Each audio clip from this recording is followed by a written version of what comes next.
देशाला स्वातंत्र्य मिळून जवळपास 8 दशके पूर्ण होत आली तरीही दर्यापूर तालुक्यातील सौंदळी हिरापूर गावांमध्ये आजपर्यंत स्वतंत्र स्मशानभूमीची व्यवस्था झालेली नाही। त्यामुळे मृत व्यक्तींच्या अंत्यसंस्कारासाठी ग्रामस्थांना मोठ्या हालअपेष्टा सहन कराव्या लागत असून प्रशासनाच्या उदासीनतेबद्दल तीव्र नाराजी व्यक्त केली जात आहे।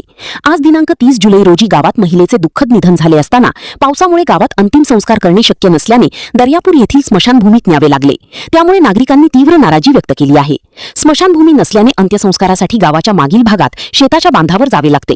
विशेषतः पावसाळ्यात चिखल, ओढे, नाले आणि खराब रस्त्यांमुळे मृतदेह नेणे अत्यंत कष्टदायक ठरते। दुःखाच्या प्रसंगीही ग्रामस्थांना या समस्येला सामोरे जावे लागत असल्याने संताप व्यक्त होत आहे। ग्रामस्थांनी अनेक वेळा प्रशासन व लोकप्रतिनिधी यांना निधीची मागणी केली पण कुणीही प्रतिसाद दिला नाही। स्मशानभूमीसाठी जागा उपलब्ध असताना अद्याप कोणतीही ठोस कार्यवाही झालेली नसल्याचा आरोप ग्रामस्थांनी केला आहे। जगण्याने छळले होते, मेल्यावरही सुटका नाही, अशी भावना व्यक्त करत ग्रामस्थांनी सौंदळी हिरापूर येथे तातडीने स्मशानभूमी मंजूर करून अंत्यसंस्कारासाठी आवश्यक सुविधा उपलब्ध करून देण्याची मागणी प्रशासनाकडे केली आहे।